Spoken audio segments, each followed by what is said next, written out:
Welcome back to the Anambra State Governorship Debate 2017. We're coming to you live from Awka, the capital of Anambra State. The 5 candidates that come tops in our surveys and polls have been talking to millions of people across the globe about their programs and their manifestos. Should they be elected governor of Anambra State come the 18th of November 2017, what their plans are and what they intend to do.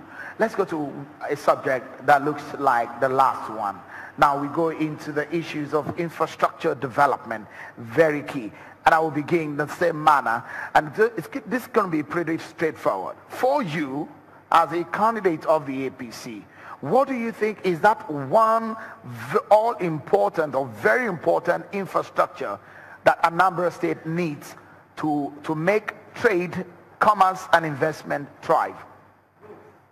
Portable and accessible roads. Portable and accessible roads have eluded Anambra State in the past 3 years and some months.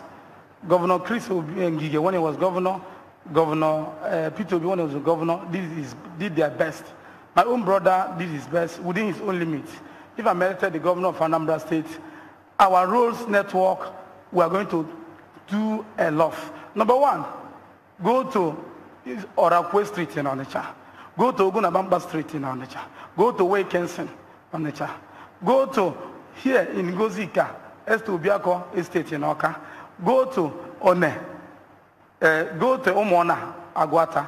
Go to Abatete in Idemili North. You see dilapidated roads. People cannot. Go to Enugu to part of Aguleri. Go to Eziagulotu. Eziagulotu, Navily.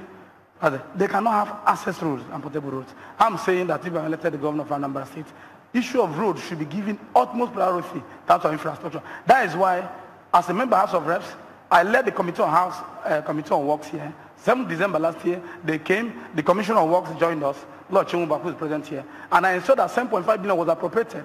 And when the VP came here, I ensured that I told him, you must come and start this road. And I went to Abuja, and I thank God that 2 days ago, they have started the road that RCC, because I put it on them that from Omonia to Nteje, from Nteje to Amansi border must be accessible. I'm saying that infrastructure cannot be discussed without mentioning road. Road.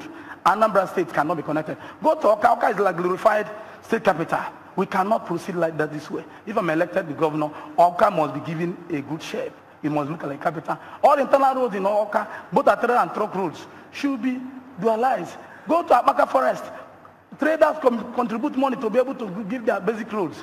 That even from Magazine Avenue, GRA, Magazine Junction to 33. If I'm elected governor, I must ensure that that road is dualized. Right. Thank you and God bless you. Governor Willie Obiano. The Onitsha Enugu Expressway is in deplorable condition. Why hasn't your government gone ahead to fix the road and request for compensation from the federal government later, as other states have done in their own states? Yeah, I would like to put this in perspective. The previous administration, in its 8 years, total IGR made in its 8 years was 40 billion. In my 3.5 years, my total IGR is 551 billion. 3.5 years only.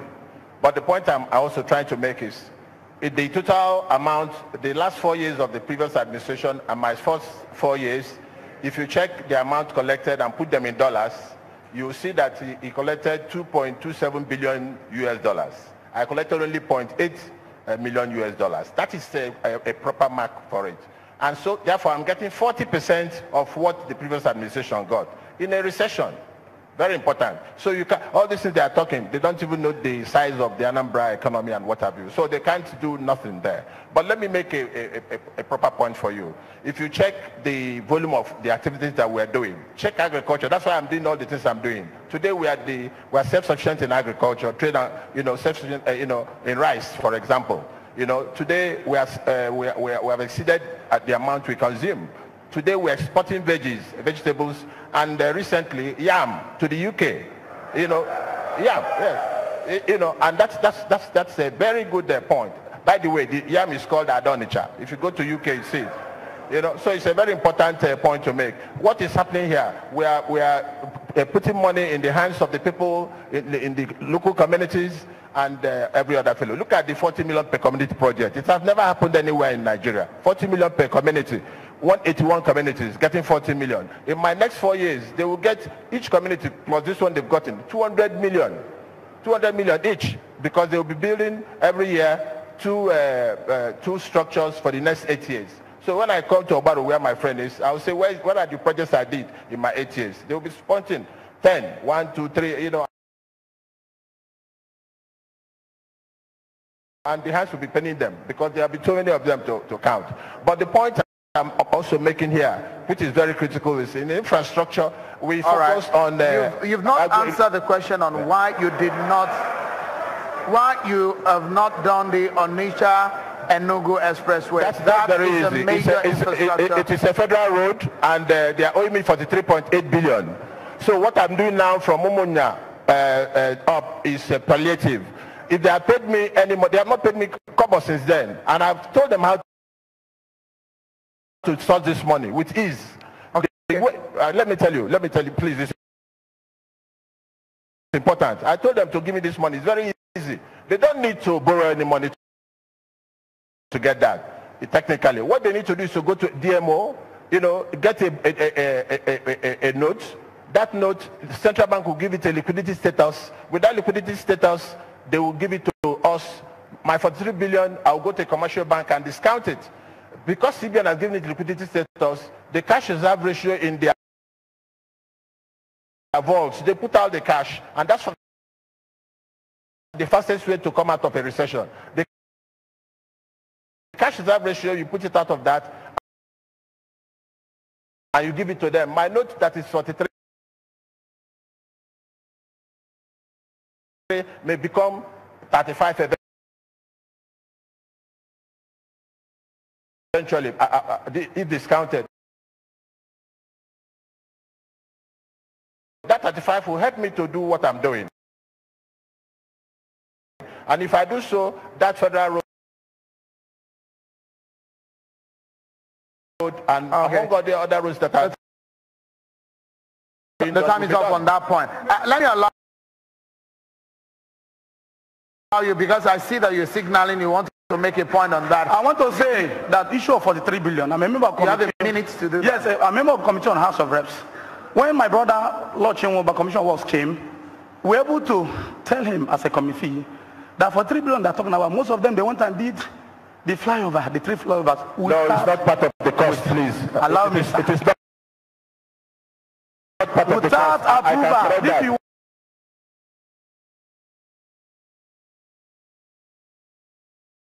want to, without approval. No, but it's not. For you to do a federal road. Sorry, I will allow you to respond to that. For you to do a you must get an approval from Federal Ministry of Works. Yes. Before P2B left office, he got an approval to do this road for federal government. Federal government gave him an approval and he handed over to Governor Obiano. Now, as I'm talking now, I've, through my effort, gotten 7.5 billion naira appropriated, and they have started. The MD of RCC, Musa, one Israeli, I had to be on here, I had to be Minister of Works. They gave me their works in writing. Not only that one, the one since 2009, Anam, Ibaji,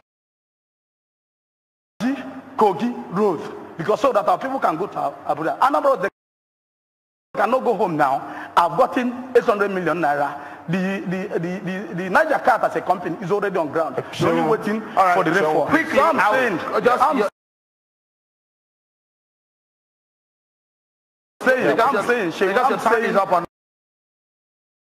that road we have been able to using our contacts. Let me make get that road. You had the time. Because there are other people. That road they have already started 2 days ago. Sorry, because he needs to respond to this for the interest of people of Anambra State. It is important to note that the federal government has come here The money was 49.8 billion before. After their verification, they brought it down to 43.8 billion. So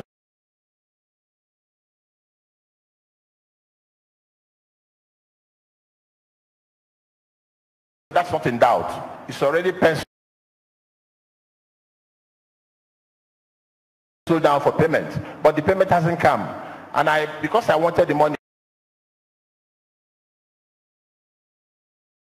real fast to be able to do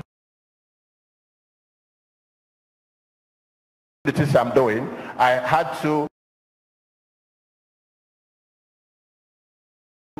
make suggestions on how best they can pay the money. I'm confident that they will soon pay it, you know, but when they pay it, that is when the thing I told you about will begin to work. Okay. In the little money I have, paying salaries, I'm the only fellow paying salary and doing road work. Check around. Paying salaries and pensions and gratuity, and also working on roads and infrastructure in an economy that is shrinking. Thank you. Let me come to the candidate of the PT3, and I want to ask you about the need for an airport in Anambra State. Do you think that that kind of infrastructure at this point is needed in the state? Oh, well, Shehu, that's subjective. The governor has chosen to build an airport. You have to do your comparative analysis. You have to do your cost-benefit analysis, and you have to do your prioritization. Why do we need an airport? In Anambra, equidistance, we have an airport in Asaba, we have an airport in Owerri, we have an airport in Enugu, except for the personal pride. Why would you spend that amount of money when we don't have roads? The 15 billion, even though he says it's 9 billion, on the 3 flyovers could have completed in the expressway from Umunya to Amansi. That wasn't done. This is a government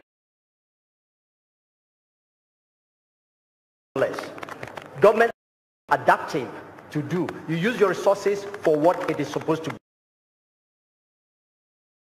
be, not for what you think is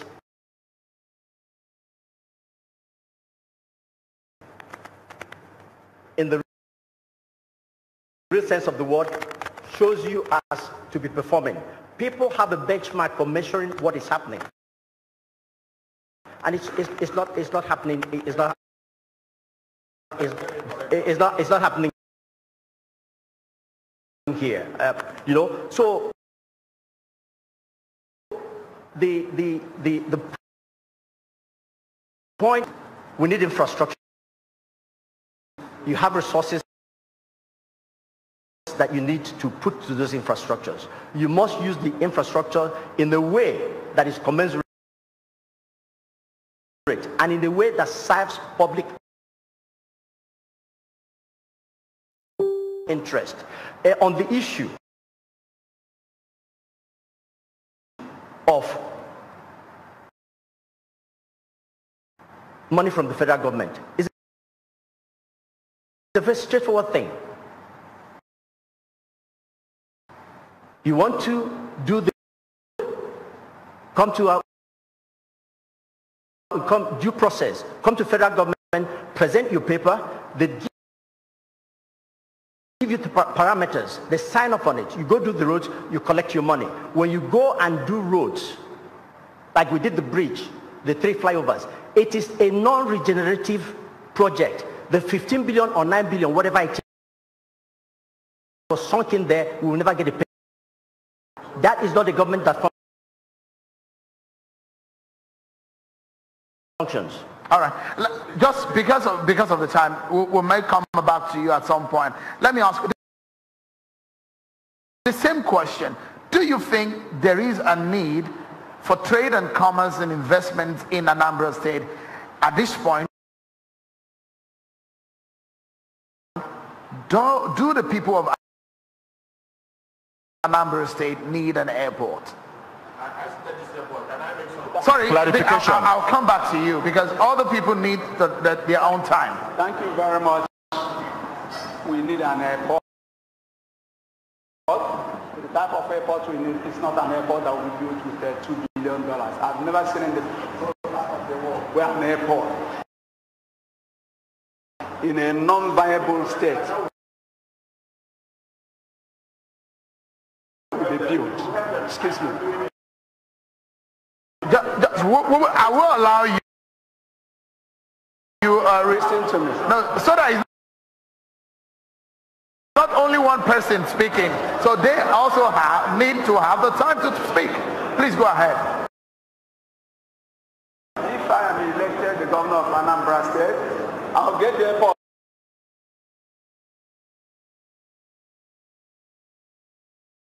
working within 2 years. We don't need to use that volume of money. I'm talking about, we don't need to start Information. You will have the time. You will have the time. I will give you the time to come back to this particular matter. It's important for the people of Anambra State. Listen, in building an airport, I do not believe that we have to incur debt that our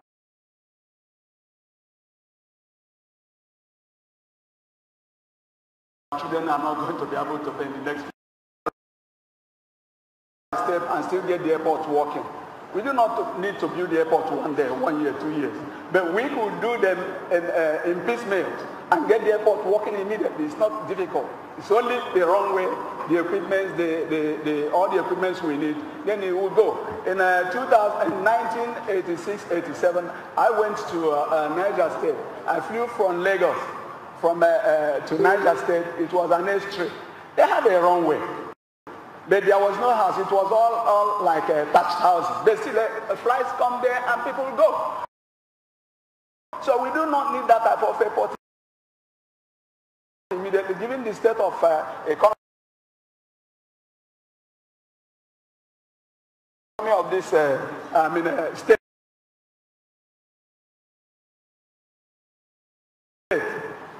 Therefore, I am submitting here that we need an airport, but we do not need an airport that will cost of $2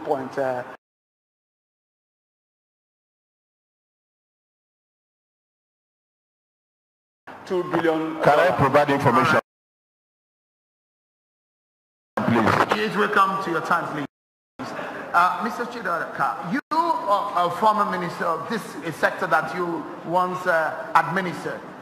Do you think there is a need for an airport in Anambra State? Same question.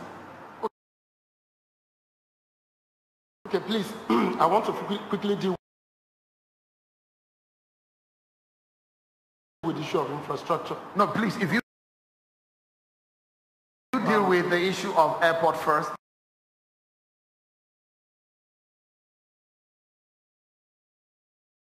Then maybe you use the rest of the time. For the airport, I think that the first thing everybody has to realize is that no state government owns airport. Airport is in the exclusive list of the federal government. Yes. Once the state government builds an airport, you hand it over to the federal government. Now, when I was Minister of Aviation, I got 3 airports from 3 state governments.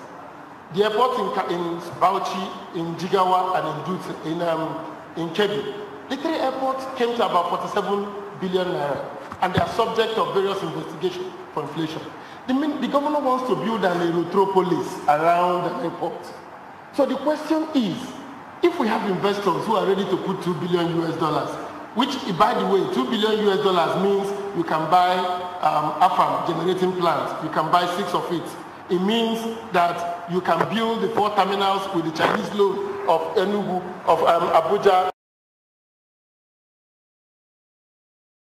Kano, Port Harcourt, and Lagos.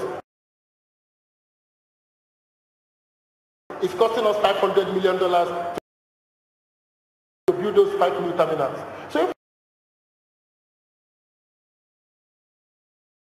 we have $2 billion today, 720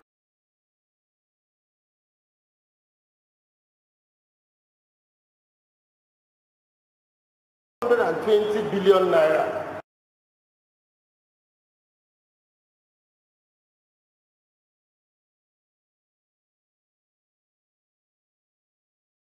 $720 billion naira is 5 times Anambra state budget. We invest it in making livable cities. Collect taxes from the people to pay back the businesses who are investing. Cannot invest $2 billion place where the triangle in Nigerian air traffic is Lagos, Abuja, Port Harcourt.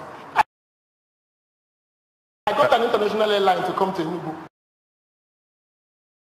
to fly international airport, and they said they can't. Trip origination from the southeast is abysmal, is low. I don't know where the traffic is going to come for this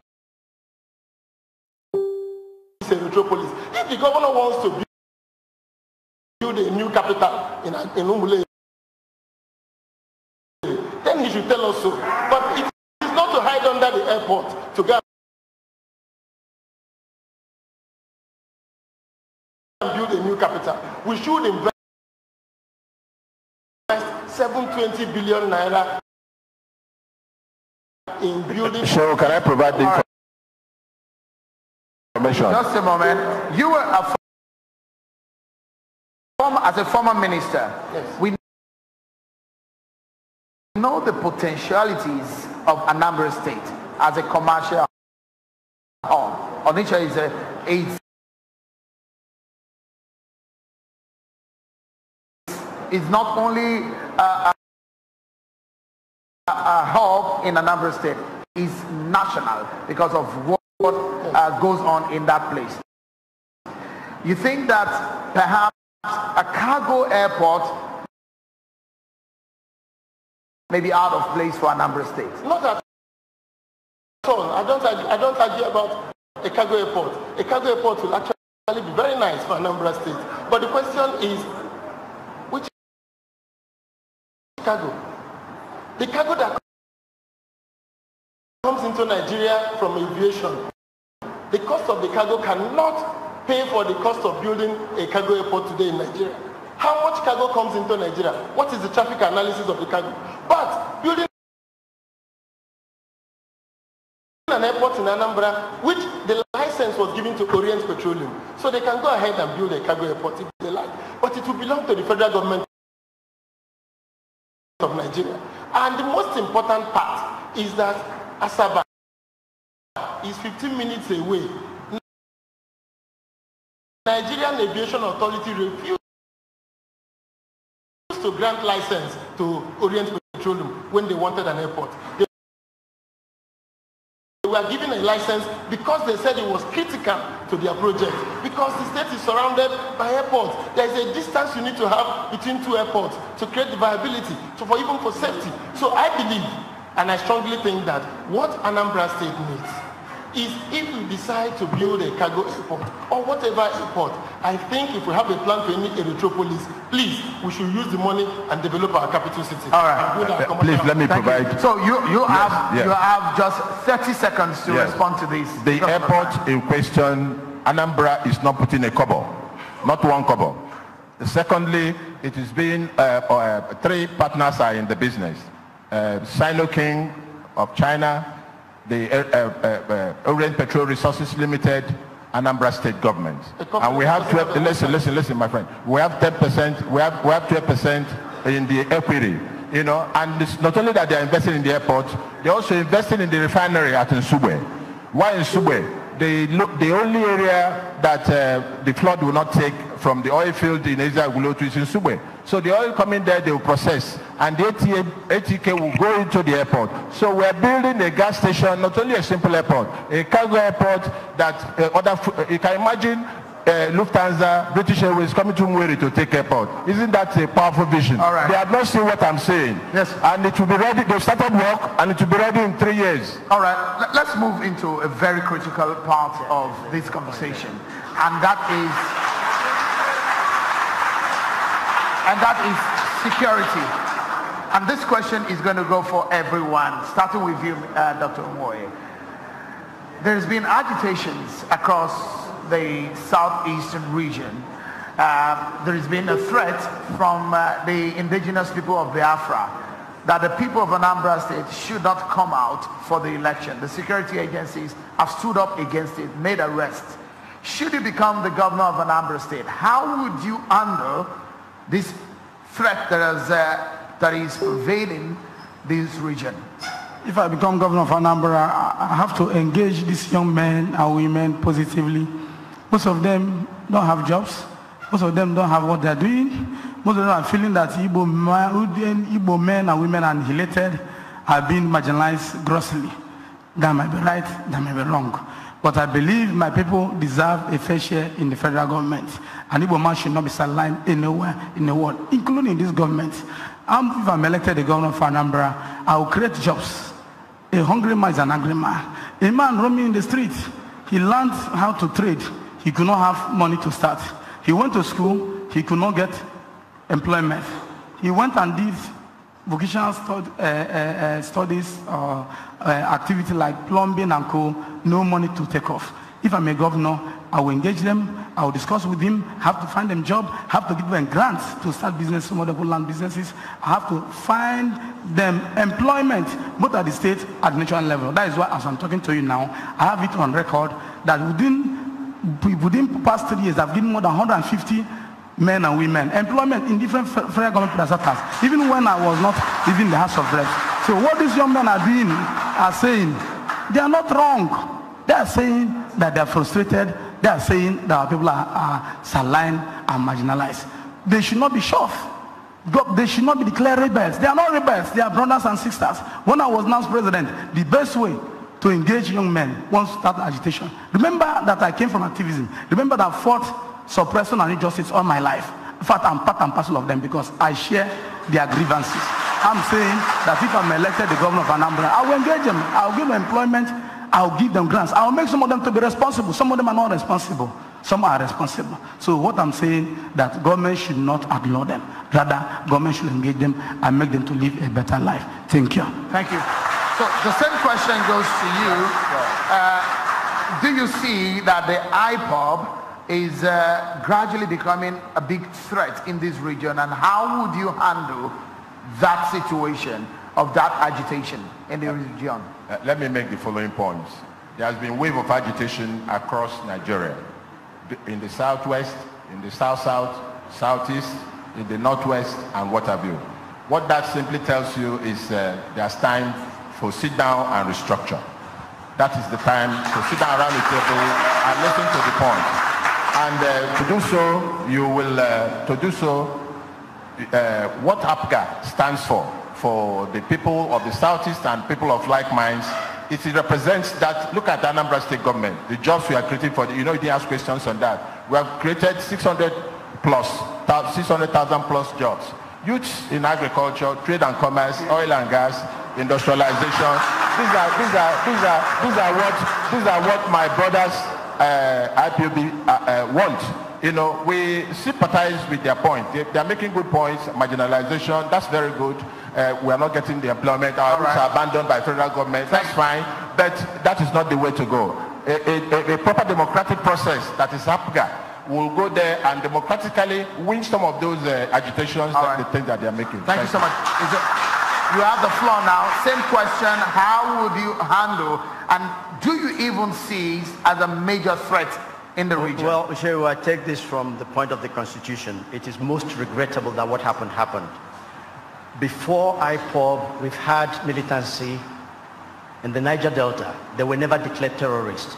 We have the Fulani headsmen. They were never declared terrorists. And none of them were proscribed. I do not understand how this governor can sit here and young Igbo men who are not employed, who are looking for a source of livelihood, are branded terrorists and proscribed. Look at it this way. Those who make peaceful change impossible make violent change inevitable. You drive them underground, then you have to deal with the consequences. Perhaps we've had elections here over the years, even the election that brought him to office. IPOB never said don't vote. Why did it happen on this on his watch? Because it was mishandled. You have to have an adaptive government, a purposeful government. He has to accept responsibility for what is happening here. Our people are not happy, our people are suffering. All right, thank you. Same question for you. The realization and the realities on the ground. Is IPOB becoming a major threat, and how would you tackle it? Thank you very much. IPOB is here. The agitation is here. We've got to face it. If you look at it from my own point of view, you will find out that IPOB emanated out of the fact that the youth, the Southeasterners, has been marginalized, particularly with this administration. And nobody will feel good when you deny him his right. What is he supposed to? His share of the cake. He has got to say something. But besides that, in the previous administration, the Southeasterners occupied the choice ministerial positions in this state, because in this nation, I like being sincere and point blank. They occupied it. They didn't do much. They didn't offer anything here. Like this federal road we are talking about. They couldn't provide leadership in any way. They couldn't provide any leadership. That is why we're having problems. All of them were there as Minister of Aviation, Minister for Finance, Minister for Petroleum. What did they do with it? So at this dispensation, because of the fact that maybe they said we did not vote, which does not make any sense to me. We were denied all what were our own piece of the cake. Right. These youths are there, and what they are saying, you cannot take it away. It has to be addressed. All right. I believe if it is not addressed, I mean, it will keep being a big trouble that will face this nation. Mr. Chidoka, the same question. Do you think that IPOB and the agitations is becoming a major threat in the region? And how would you tackle it should you be given the opportunity to govern this state? Thank you very much. I think that all my co-contestants here have taken ground that the problem of IPOB is a problem of unemployed youths. That is false. The problem of IPOB is a fundamental structural problem with Nigeria. It has only manifested in a different form. It had manifested in this country under Massoub in 2001.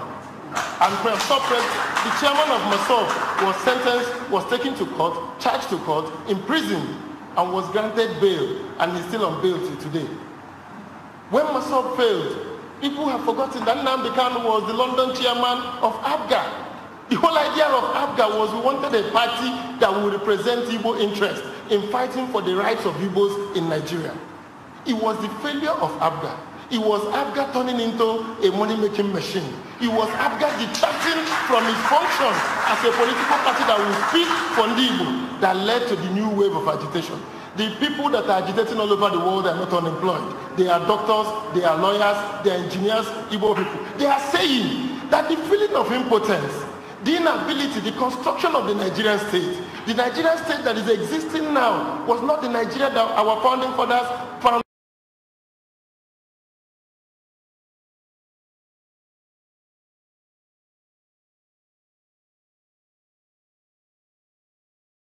Was not the Nigeria that our founding fathers